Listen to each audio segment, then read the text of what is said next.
Permítame pasarle a saludar a todos. Primeramente a los que se encuentran en nuestra plataforma. Soy el pastor Manuel Castro Jr. de la ciudad de Milpitas, California, en los Estados Unidos de Norteamérica.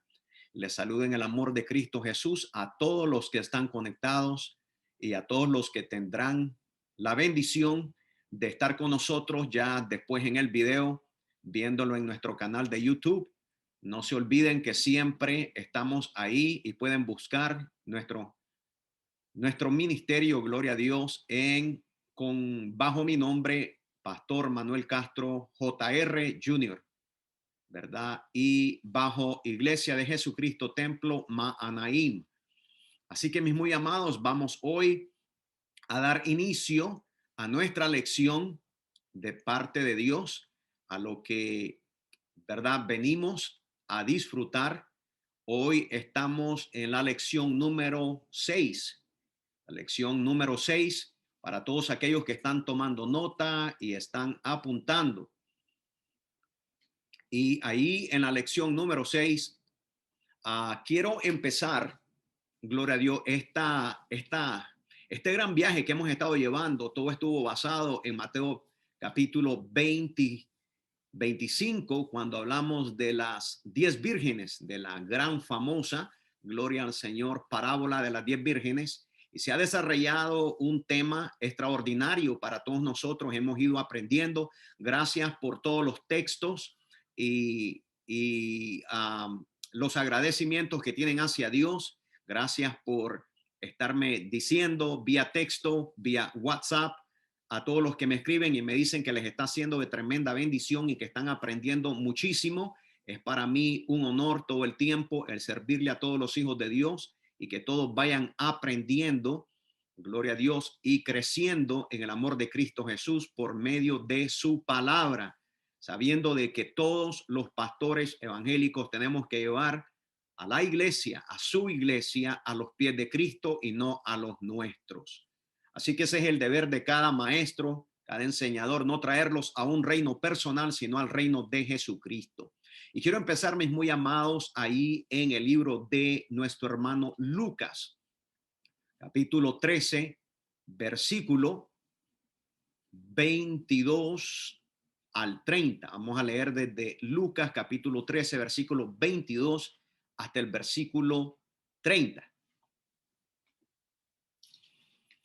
Y ahí en Lucas, capítulo 2, versículo 30, vamos a leer en el nombre poderoso de Jesucristo, dándole siempre gloria a nuestro Padre Celestial y pidiéndole al Espíritu Santo que unja mis labios, que prepare vuestros corazones para poder recibir la poderosa y gloriosa palabra de nuestro Dios.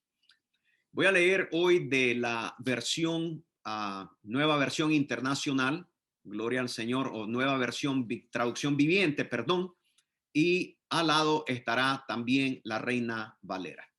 Así dice la palabra de Dios. Jesús iba enseñando por ciudades y aldeas mientras seguía adelante, camino a Jerusalén. Alguien le preguntó, ese alguien no sabemos quién fue, pero fue alguien. Alguien le preguntó, Señor, ¿solo unos pocos se salvan? Qué pregunta tan extraordinaria, ¿no? Una de las preguntas más fascinantes que encontramos en el Nuevo Pacto, y es la pregunta de que este hombre, que no sabemos exactamente su nombre, le pregunta, ¿solo unos se salvan? Él le contestó, versículo 24, esfuércense por entrar por la puerta angosta del reino de Dios, porque muchos tratan de entrar, pero fracasan. Cuando el Señor de la casa haya cerrado la puerta, será demasiado tarde. Ustedes quedarán afuera llamando y rogando, Señor, ábrenos la puerta. Pero él contestará, no los conozco, ni sé de dónde vienen. Entonces, ustedes dirán, pero comimos y bebimos contigo y enseñaste en nuestras calles. Entonces él responderá, les digo que no sé quiénes son ni de dónde vienen. Aléjense de mí, todos ustedes que hacen maldad. Esa palabra que hacen maldad ya la habíamos estudiado. Y es que aquellos que violaban los mandamientos divinos. Versículo 28. Habrá llanto y rechinar de dientes, porque verán a Abraham, a Isaac y a Jacob junto con todos los profetas en el reino de Dios, pero ustedes serán echados fuera. Y vendrán personas de todas partes del mundo, del oriente y del occidente, del norte y del sur, para ocupar sus lugares en el reino de Dios. Y tomen en cuenta lo siguiente: algunos que ahora parecen menos importantes, en ese día, aleluya, serán los más importantes. Y algunos que ahora son los más importantes, en ese día serán los menos importantes. Alabado sea el Señor. Fascinante, hermanos, fascinante. Pero ¿qué tiene que ver esto? Bueno, siempre tiene que ver con la parábola de las 10 vírgenes. Y no solamente eso, pero cuando estaba meditando bastante en esto, una de las historias más fascinantes desde que escuché la voz de Cristo Jesús que me llamó al Evangelio de Jesucristo, una de las historias más fascinantes en las que yo me encontré, gloria a Dios, que no dejo de pensar en ella, lo hice antes de haberme casado, cuando era solamente un joven, y cuando conocí a mi esposa. Esta historia se volvió parte de mi vida y se encuentra en Génesis capítulo 24. Y yo les recomiendo a todos, de que tomen el tiempo para verdaderamente leer esta historia completa. Completamente hay que leerla. Ahora, antes de que comencemos, solamente quiero que busquen la cita en el capítulo 24. Pero regresando a lo que acabamos de leer allí, gloria al Señor, dicen que van a haber unos adentro, ahí en Lucas. Dicen que van a haber unos dentro del reino de Dios y otros fuera del reino de Dios. Ahora, cuando nosotros estudiábamos la parábola de las 10 vírgenes, recordemos que hemos identificado muchísimos caracteres o personajes, como usted lo quiera llamar. Hemos identificado, obviamente, a 10 vírgenes, las cuales se dividieron entre las 5 prudentes y las 5 insensatas. También identificamos que había unos amigos del novio. Identificamos que estaba el novio. Identificamos que también hablaba de la novia. Pero también identificamos que cuando la puerta se cerró, unos se quedaron afuera y otros se quedaron adentro. Esto es muy importante entenderlo porque cuando la mayoría de la gente habla de esta parábola, las 10 vírgenes, o cuando se predica acerca de ellas, se olvida exactamente todos estos personajes que se encuentran adentro. Y a veces obviamos algunos de ellos y solamente presentamos a otros. Pero como lo he estado enseñando, no se puede obviar a ninguno de ellos. Todos son sumamente importantes. Obviamente que lo más importante siempre era el novio y la novia. En algunas ocasiones ellos se obvian también. Pero ¿qué de aquellos de los que están adentro? Ahora, para entender esto, déjenme explicarle algo que yo creo que ya el Espíritu Santo comienza a revelar. No todos estarán adentro y habrán otros que estarán afuera. Punto muy importante de ver. Otro punto de ver es de que se encuentran invitados y se encuentra la novia y se encuentra el novio. Obviamente, los invitados no todo el tiempo pueden ser la novia, porque en la boda está la novia, los invitados que se sentarán en la mesa y obviamente los que están afuera. Muy importante entender todo esto. La mayoría de la gente solamente piensa en los invitados, pero los relacionan 100% con la novia. Ahora hay que entender que los que están afuera del reino es muy importante notarlos, porque nosotros vamos a sorprendernos más adelante en las escrituras que nos mostrarán esos dos grupos, los que están adentro y los que están afuera. Cuando la Jerusalén descienda, según Apocalipsis capítulo 21 y versículo 2, ella es llamada la novia. Pastor, ¿y qué pasó con Génesis 24? Espérense, solamente les estoy dando un hincapié de todo esto para que ustedes entiendan lo que voy a leer después. Como les decía, cuando la Jerusalén descienda, dice la escritura que desciende del cielo, ahí en Apocalipsis 21:2, y ella es llamada la novia. Y dice que reinará con Jesucristo, el novio. Reinará con Jesucristo, gloria al Señor, que es el novio, pero también dice que habrá gente afuera de la ciudad. Muy importante notarlo. Fíjense bien lo que dice, y se los voy a leer. Dice, yo, Juan, vi la santa ciudad, la nueva Jerusalén, descender del cielo de Dios, dispuesta como una esposa ataviada, quiere decir hermosamente vestida para su marido. Me regreso entonces, que es sumamente entender de que ella desciende.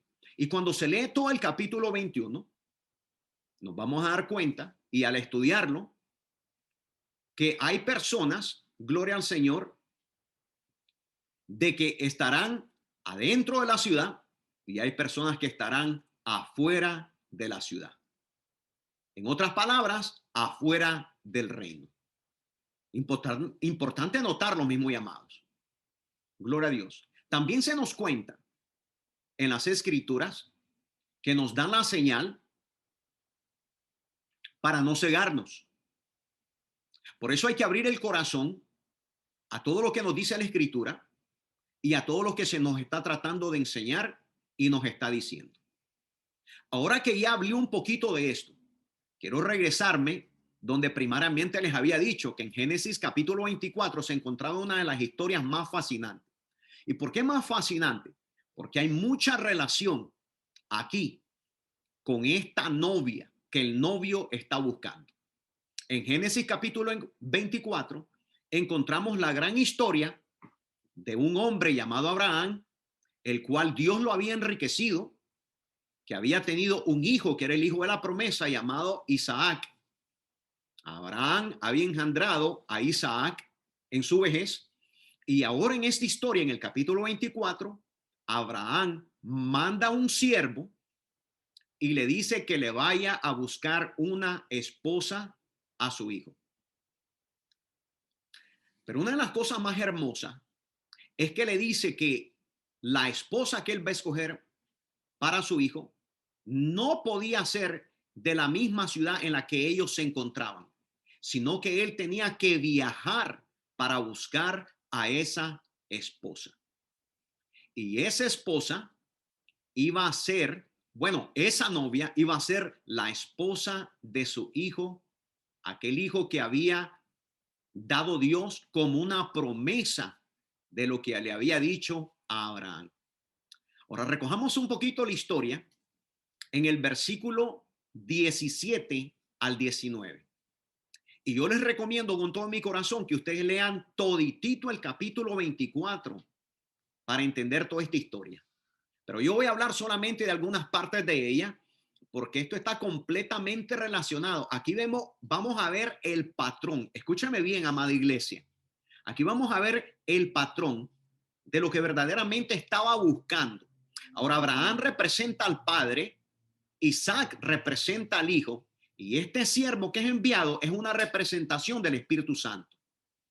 ¿Por qué? Porque nosotros sabemos en Juan capítulo, gloria al Señor, capítulo 3, versículo 16, que de tal manera amó Dios al mundo que envió a su Hijo unigénito para que todo aquel que en él creyera no se perdiera, mas tenga vida eterna.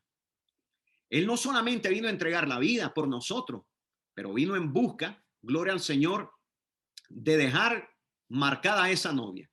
Ahora, ¿quién es aquel que tiene el papel para verdaderamente buscarla completamente? El Espíritu Santo.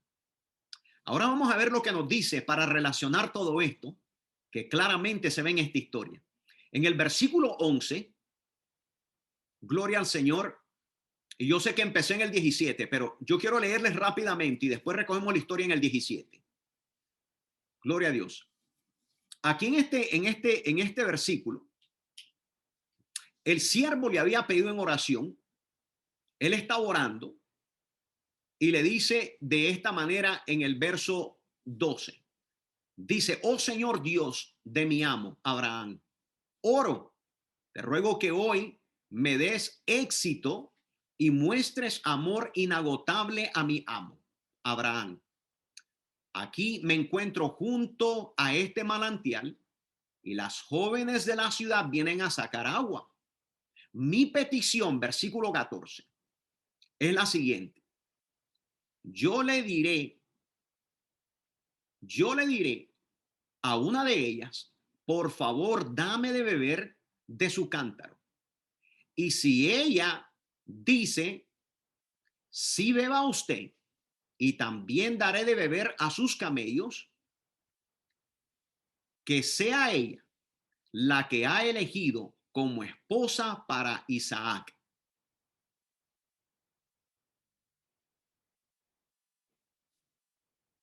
De esa forma, sabré que has mostrado amor inagotable a mi amo.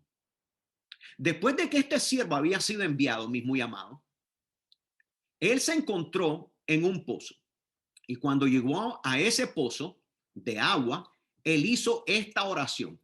Le pidió a Dios de que él podría reconocer a esa joven que un día iba a ser la esposa del hijo de Abraham, pero le pidió señal. Y la señal era que ella le diera de beber agua. Pero no solamente que le diera de beber agua, pero que también le diera después de tomar a sus camellos. Ahora sí recojamos la historia en el versículo 17. Dice así, entonces el criado corrió hacia ella y dijo, te ruego que me des de beber un poco de agua de tu cántaro. Y ella respondió, esta joven, bebe, señor mío. Y se lo dio de prisa, y se dio prisa, perdón, a bajar su cántaro sobre su mano y le dio de beber. Después de darle de beber, dijo, también sacaré agua para sus camellos y le daré de beber hasta que se sacien. ¡Wow! ¡Qué tremendo, mis amados! El siervo comienza a pedirle a Dios que le dé la señal de verdaderamente entre esas muchachas que llegaban a recoger agua, cuál sería la que él verdaderamente debería llevarle a su amo para entregarla como esposa del hijo de su amo, que era Abraham, que su hijo se llamaba Isaac. Ahora, es tremendo porque le pide dos señales. Primeramente, que le diera de beber a él, y segundo, que le diera de tomar agua a sus camellos. ¿Cuántos camellos llevaba este siervo? Llevaba 10 camellos. ¿No se le hace similar ese número 10 a usted y a mí? Yo creo que sí.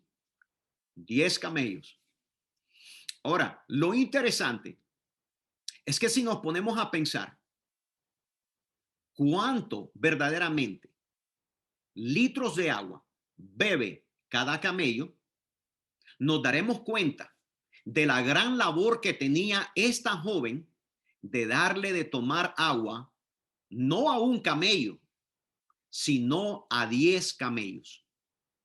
Cuando comencé a investigar todo esto, me di cuenta que un camello podría beber aproximadamente 135 litros de agua en 13 minutos. Ahora póngase a pensar usted y yo. 135 litros de agua y eran 10 camellos.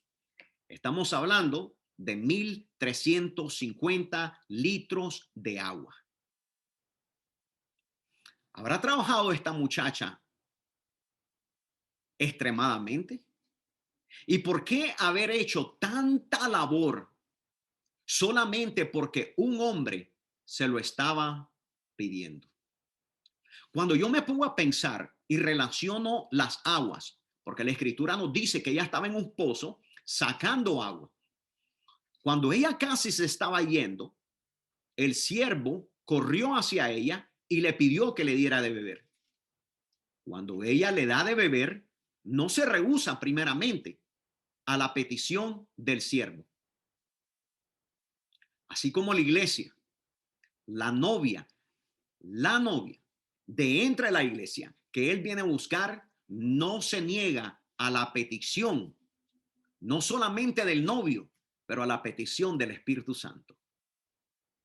Ahora, cuando yo pienso en la agua, lo único que puedo pensar es en Efesios capítulo 5, versículo 25 al versículo 27. Miremos con exactitud que entonces es lo que representa el agua. De acuerdo a Efesios capítulo 5, versículos 25 al 27, así dice la escritura. Dice, maridos, ya sé, dijeron mis amados hermanos, ya sé, pastor, lo que dice ahí. Vamos a ver si alguna vez lo has visto de esta manera. Dice, maridos, amar a vuestras mujeres, así como Cristo amó a la iglesia y se entregó a sí mismo por ella. ¿De quién está hablando? De la iglesia. ¿De quién está hablando? De la novia. Versículo 26. ¿Pero para qué se entregó? ¿Cuál fue el punto de su entrega? Fíjese bien lo que dice el versículo 26. Para santificarla, habiéndola purificado. Voy a detenerme un poco. Cristo amó a la iglesia y todos nosotros sabemos que Él se entregó para comprarla. Pero ¿con qué punto se entregó a ella para comprarla? Fíjese bien en el versículo 26, detenidamente, para santificarla. Lo que Cristo quería hacer es llevarla a una santificación. Pero ¿cómo lo iba a hacer? Sería la pregunta. Dice, habiéndola, continúa diciendo el verso 26, habiéndola purificado en el lavamiento del agua por la palabra. Alabado sea el Señor. Por la palabra. Habiéndola purificado en el lavamiento del agua por la palabra, a fin de presentársela a sí mismo una iglesia gloriosa que no tuviese mancha ni arruga ni cosa semejante, sino que fuese santa y sin mancha. Pero ¿cómo iba a conseguir todo esto? ¿Cómo iba a conseguir todo esto? Gloria a Dios. No puedo dejar de pensar en el versículo 26. Para santificarla, habiéndola purificado en el lavamiento del agua por la palabra. Entonces, el lavamiento, el agua, se trata de la palabra. Así como nos dijo Efesios capítulo 5, versículo 27 al 25 al 27, que ella era purificada por el agua de la palabra. En Amós capítulo 8, versículo 11 al 13, hay dos cosas. Ahora miramos que el agua en este momento representa la palabra, que la novia es purificada por el lavamiento del agua de la palabra. Y en Amós capítulo 8, versículo 11 al 13, nos dice algo. Dice la Nueva Traducción Viviente: ciertamente se acerca la hora, dice el Señor soberano, cuando enviaré hambre a la tierra. Ponga atención a esto, mi muy amado. Enviaré hambre a la tierra.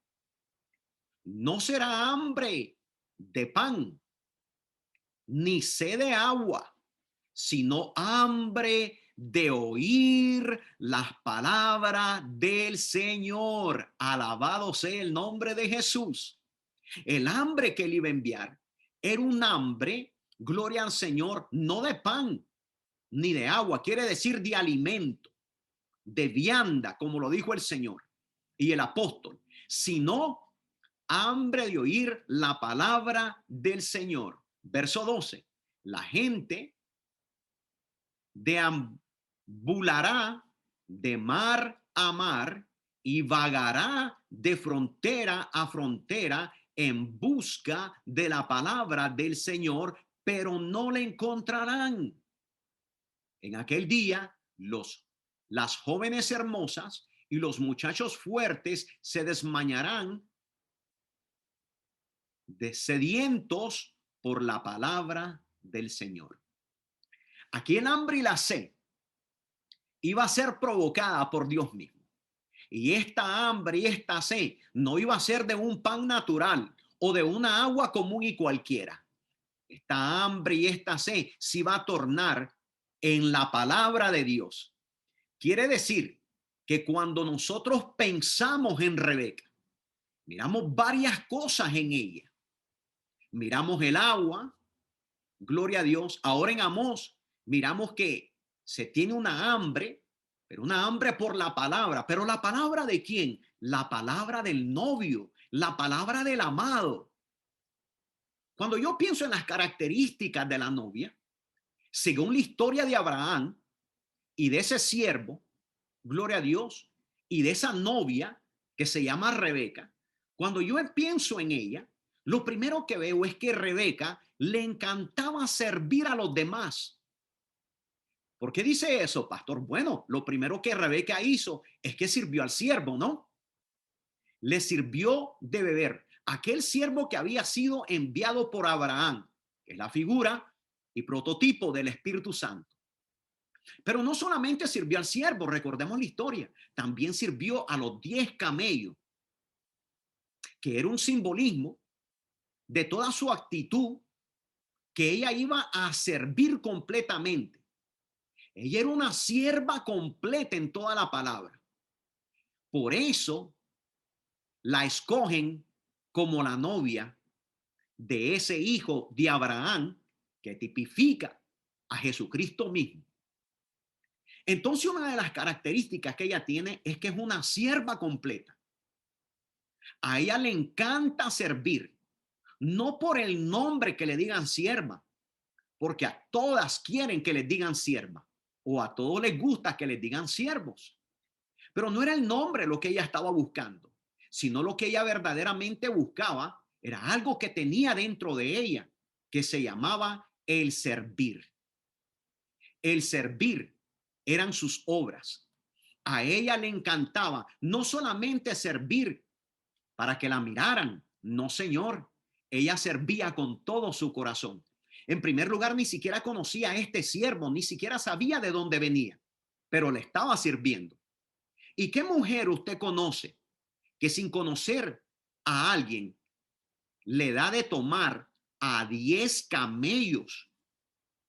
Solamente una que tiene una actitud de sierva, una actitud de servicio, una novia que está dispuesta completamente a servir. Por eso, esta joven es tomada en la historia. Y por eso le digo que es tan fascinante, fascinante. Porque yo me pregunto, ¿a qué joven le gusta casarse con una joven perezosa? A ninguno. Obviamente que a ningún joven le gusta casarse con una novia perezosa. No solamente eso, pero esta joven salió de la misma familia de Abraham, Quiere decir que Abraham no quería que su hijo se casara con ninguna que no tuviera el mismo corazón y los mismos pensamientos que Abraham tenía. ¿Qué tenía Abraham? Él amaba a Dios sobre todas las cosas. Fue llamado amigo de Dios. Fue el hombre que salió y dejó su casa y su parentela solamente por obedecer a Dios. Qué cosa tan maravillosa. Para su hijo, él quería lo mejor. ¿Qué padre no quiere lo mejor para su hijo? Obviamente que nuestro Padre Celestial quiere lo mejor para su Hijo Jesucristo. Una novia no común y cualquiera. Una novia que tiene por naturaleza el servir. Una novia que tiene características que la podemos definir y mirar en todas las escrituras. La novia ama el servir, no solamente al novio, pero a todos aquellos que se le presentan. Esa es una de las características más grandes de la novia. Rebeca era una sierva, pero era una sierva de agua, o sea, una sierva de la palabra. A ella le encontraba a dónde en el pozo. A ella le encantaba ir al pozo a recoger el agua. Si el agua es el simbolismo de la palabra, quiere decir que ella reconocía la voz de su amo, primeramente cuando su amo la llama. Ella frecuentaba el pozo y no lo hacía de vez en cuando, sino que lo hacía todos los días. Y no solamente eso, pero ella sabía extraer del pozo de la palabra, lo que a ella le pertenecía. Quiere decir que la novia de Cristo le encanta ir al pozo, le encanta ir a la escritura, le encanta la palabra de Dios, pero no solamente le encanta escucharla, pero le encanta hacerla. Le encanta ser una sierva, le encanta obtener todo lo que puede delante de Dios en ella. En el pozo que es la palabra, la novia encuentra su destino para encontrarse con su novio, que sería después su esposo. Alabado sea el Señor. La iglesia, gloria a Dios, también está esperando a ese novio. Pero la iglesia debe tener las características de Rebeca. Debe ser una sierva en absoluto, en todo el sentido de la palabra, y debe de amar completamente el sacar el agua del pozo, que quiere decir lo que el novio le pide que ella haga. En Génesis capítulo 24, versículo 57, vamos a ver algo interesante, que cuando el siervo llega, porque ella conoce al padre de esta jovencita, y cuando él llega para allá, la pregunta era que si esta joven se iba a ir con ese siervo para llegar a ser la esposa de este joven. En el versículo 57 dice, ellos respondieron, entonces, llamemos a la doncella y preguntémosle. En otras palabras, preguntémosle si se va a ir con este siervo o no se va a ir con él para llegar a ser una esposa. Versículo 58 dice, y llamaron a Rebeca y le dijeron, ¿irás tú con este varón? Y ella respondió, sí, iré. ¿Cómo puede ir una joven doncella con alguien que verdaderamente ni siquiera conocía? ¿Cómo puede ella enamorarse de alguien que ni siquiera había visto? La iglesia no ha visto al novio todavía. La iglesia se ha enamorado del novio porque verdaderamente va a sacar agua del pozo, escucha la voz del novio y el novio la enamora. De la misma manera Rebeca. Rebeca ni siquiera conocía a Isaac, pero la respuesta que ella da es una respuesta sorprendente. Cuando sus padres le preguntan, ¿irás tú con este hombre? Ella no titubea. Ella dice, sí, iré. Me hace recordar a mí cuando Jesús llamó a sus discípulos. ¿Cuál fue la reacción de ellos? Y me gustaría ir a Mateo capítulo 4, versículo 18 al versículo 22, para que nos demos cuenta que cuando Jesús hacía el llamado, cómo respondían aquellos que verdaderamente iban a ser parte de esta novia. Ahí en Mateo capítulo 4, versículo 18 al 22, en la Nueva Versión Internacional dice, mientras, desde el verso 18, dice, cierto día, mientras Jesús caminaba por las orillas del mar de Galilea, vio a dos hermanos, a Simón, también llamado Pedro, y a Andrés, que echaban la red al agua, porque vivían de la pesca. Versículo 19. Jesús los llamó, vengan, síganme, y yo les enseñaré cómo pescar personas. Y enseguida dejaron las redes y lo siguieron. Un poco más adelante de la orilla, vio a otros dos hermanos, Santiago y Juan, sentados en una barca junto a su padre, Zebedeo, reparando las redes. También los llamó para que lo siguieran. Ellos, dejando atrás la barca y a su padre, lo siguieron de inmediato. ¡Wow! Qué cosa tan tremenda, ¿no? ¿Cómo es que este maestro, que ahora lo reconocemos como el novio, pudo hacer tal llamado, y tanto Pedro como Andrés inmediatamente dejaron las redes solamente porque les dijo que lo iba a hacer pescadores de hombres? Les dijo, síganme, ¿y qué hicieron ellos? Le siguieron. Minutos después, nos dice que hizo también otro llamado a Juan y a Jacobo.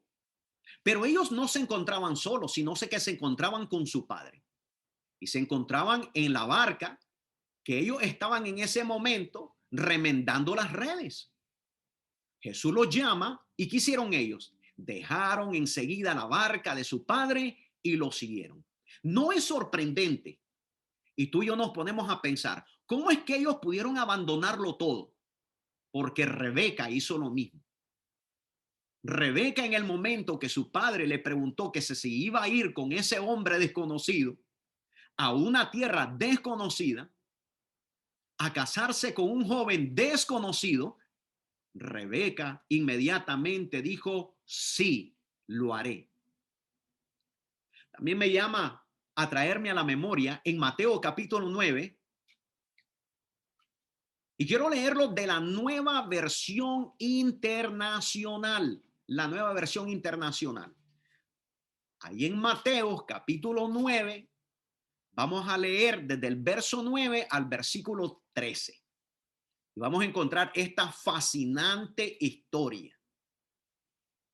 Mateo 9, verso 9, versículo 9 al 13, y vamos a verlo de la Nueva Versión Internacional.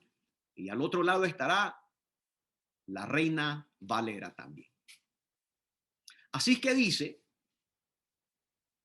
al irse de allí Jesús vio a un hombre llamado Mateo, sentado en la mesa de recaudación de impuestos. Sígueme, le dijo. Mateo se levantó y lo siguió. Mientras Jesús estaba comiendo en casa de Mateo, muchos recaudadores de impuestos y pecadores llegaron y comieron con él y sus discípulos. Cuando los fariseos vieron esto, le preguntaron a sus discípulos, ¿por qué come su maestro con recaudadores de impuestos y con pecadores? Al oír esto, Jesús les contestó, no son los sanos los que necesitan médico, sino los enfermos. Pero vayan y aprendan qué significa esto. Lo que pido de ustedes es misericordia y no sacrificio, porque no he venido a llamar a justos, sino a pecadores. Una vez más, impresionante el llamamiento. Un recaudador de impuestos, alguien que hacía plata, tenía una buena posición, ganaba bien. ¿Cómo es que puede abandonarlo completamente todo de inmediato, sin un titubeo, para seguir a un maestro que verdaderamente no conocía, pero sí quería conocerlo? En Juan capítulo 10, versículos 27 y 28, nos da una gran respuesta. Y la respuesta es, y se la leeré de la Reina Valera. Jesús dijo: mis ovejas oyen mi voz y yo las conozco. Dos cosas: sus ovejas, porque son suyas, oyen su voz. La segunda cosa, las conoce. Y me sigue. Versículo 28. Y yo les doy vida eterna y no perecerán jamás, ni nadie las arrebatará de mi mano. Alabado sea el Señor. Ahora podemos comprender un poco más por qué verdaderamente la reacción tan pronta, tan decisiva, sin titubeo, que cuando Jesús llama, sus ovejas oyen su voz y él conoce quiénes son ellas. ¿Y qué hacen sus ovejas? ¿Qué hace su novia? Lo sigue inmediatamente y dice que él les da vida eterna y que no perecerán jamás. Les hace una promesa: ni nadie, escucha bien, nadie las arrebatará de su mano. Seguiremos presentando entonces la característica de esta novia. ¿Cuáles son entonces esas características que hemos visto hasta hoy? Que es una sierva que le encanta el trabajo, le encanta el servir. Estoy hablando de la novia, no estoy hablando de los invitados, ni tampoco estoy hablando de los que se quedaron afuera, porque la novia es exclusiva. Es exclusiva. Tiene características que se pueden identificar bíblicamente en todas las escrituras. Por ejemplo, en Efesios capítulo 5, versículo 27, hablando y siguiendo hablando de las características de ella, de esta novia, nos dice en Efesios 5:27, en la Reina Valera, dice: a fin de presentársela a sí mismo una iglesia gloriosa, que no tuviese mancha, ni arruga, ni cosa semejante, sino que fuere santa y sin mancha. Entonces aquí tenemos las características de esta novia. Una novia que va a ser gloriosa. Una novia que no tiene mancha ni arruga, ni cosa semejante. Una novia que es santa y sin mancha, de acuerdo a la carta que le escribió el apóstol a la iglesia de Éfesos. Pero ¿qué nos dice también? Segunda de Corintios capítulo 10, versículos 5 y 6, en la misma Reina Valera.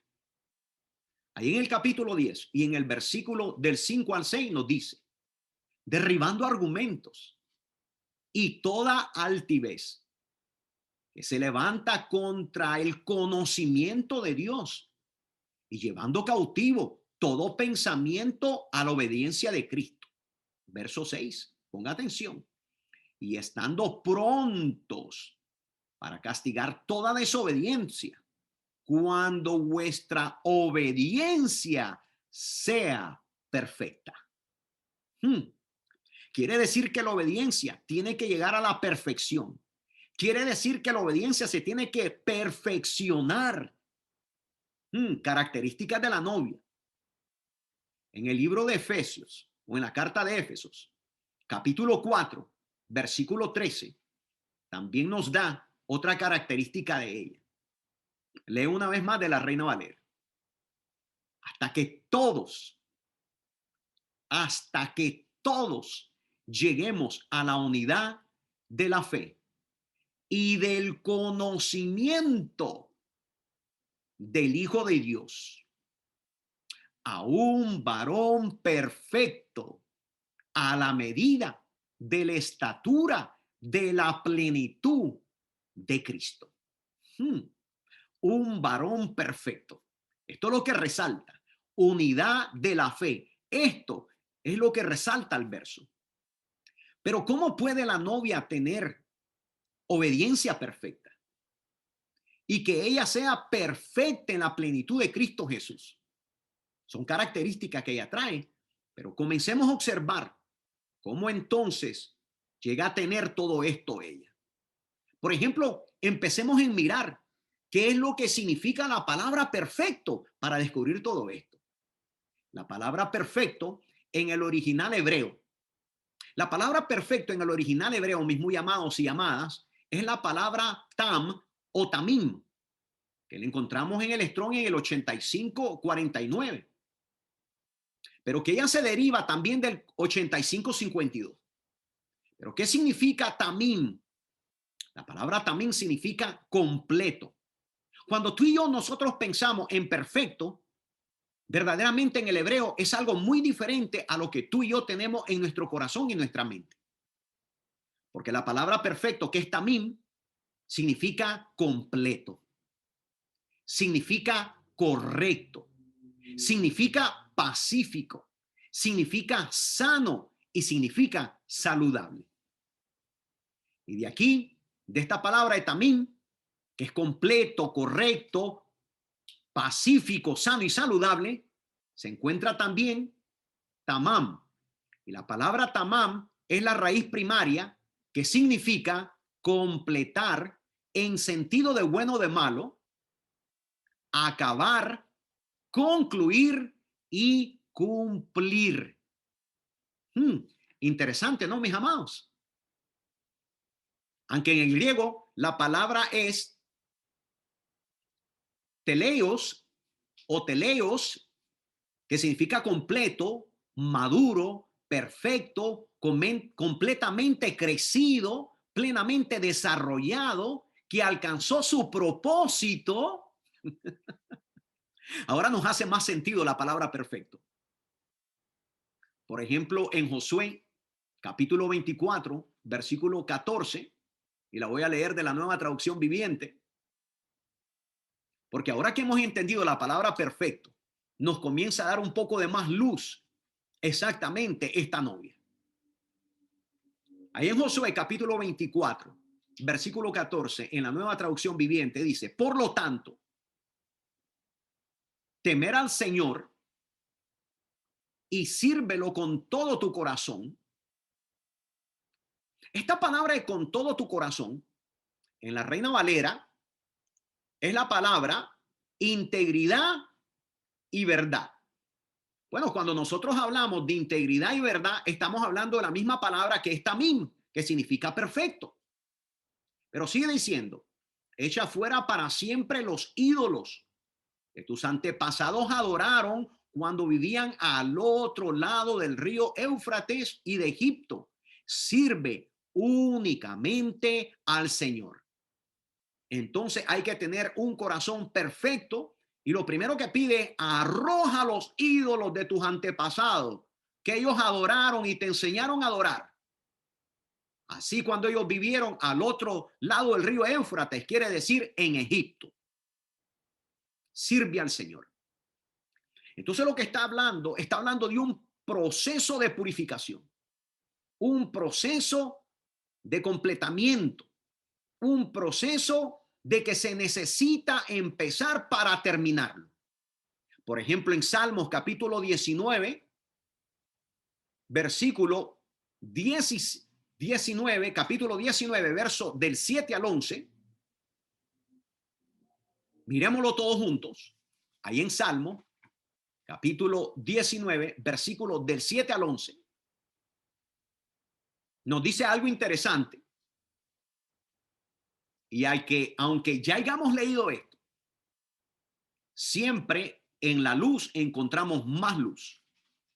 Dice la Nueva Traducción Viviente: las enseñanzas del Señor son perfectas. Ahí encontramos la palabra tamim, que era completo, correcto, sano, saludable. La enseñanza del Señor son completas, son correctas, son saludables. Para que tú y yo seamos perfectos, ¿qué necesitamos entonces en nosotros? Las enseñanzas del Señor. Sin las enseñanzas del Señor dentro del corazón, no podemos ser la novia. No podemos tener las características de ella. No se encontrarán en nosotros. Pero sigue diciendo el verso: reavivan el alma, que las enseñanzas del Señor, porque son perfectas. Los decretos del Señor, dice el verso, son confiables. Hacen sabio al sencillo, verso 8. Los mandamientos del Señor son rectos, traen alegría al corazón. Los mandamientos del Señor son claros, dan buena percepción para vivir, verso 9. La reverencia al Señor es pura, permanece para siempre. Las leyes del Señor son verdaderas, cada una de ellas es imparcial. Verso 10. Son más deseables que el oro, incluso que el oro más puro. ¡Wow! Son más dulces que la miel, alabado sea Jesucristo, incluso que la miel que gotea del panal. Verso 11. Sirven de advertencia para tu siervo, una gran recompensa para quienes las obedecen. Ahí está. Una gran recompensa. La recompensa de ser la novia. La recompensa de ser su novia, para después llegar a ser su esposa. Tengo algunas otras cosas que compartirles, mis muy amados, pero hoy voy a tener que detenerme aquí. Voy a tener que hacerlo porque hay demasiadas otras cosas que vienen. Y si comienzo y me meto allá adentro, pues vamos a tener que tomar aproximadamente otros 45 minutos para seguir estudiando este gran, hermoso tema. Mis muy amados, espero que verdaderamente a la luz de la palabra tú hayas visto claridad y que a la luz de ella, así como Rebeca fue a sacar agua de ese pozo y ella se gozaba sacando el agua, tú también te encuentres regocijado, sacando el agua del pozo de la palabra para poder llegar a ser esa novia del novio. Una vez más, mis muy amados, soy el pastor Manuel Castro Jr. en la ciudad de Milpitas, California, en los Estados Unidos de Norteamérica. No me despido de usted, solamente le ruego a Dios con todo mi corazón que usted pueda verdaderamente ver esto con claridad, que el Espíritu Santo le revele lo que ya está escrito en ella y que usted pueda llenarse de esta palabra preciosa y que siga creciendo, mi muy amado, mi muy amada familia, que sigas creciendo, que comiences a amar lo que Rebeca amaba, la voz del novio. Y así como cada uno de esos discípulos se levantó de donde se encontraba y le siguió, tú también le sigas solamente a él, no a ninguna religión, sino al amado, y que te enamores de su palabra para que puedas tener las características de ella. No me despido de ti, sino te digo hasta nuestra próxima lección. Es mi anhelo y mi oración que el Espíritu Santo te llene completamente con la plenitud de Dios por medio de su palabra. Y que por el poder de la gracia comience a generar tanto el querer como el hacer para convertirte en esa novia preciosa que Él viene a buscar. Que Dios te bendiga y que Dios te guarde. Nos vemos en nuestra próxima lección. No te olvides de compartir los videos, de darle tu like y ponerle comentario como todo buen cristiano. Comparte, comparte y sigue compartiendo su palabra para que el pueblo, tu familia, tus amigos y tus hermanos se sigan edificando en él. Alabado sea el Señor. Dios te bendiga, mi muy amado, y nos vemos en nuestro próximo video.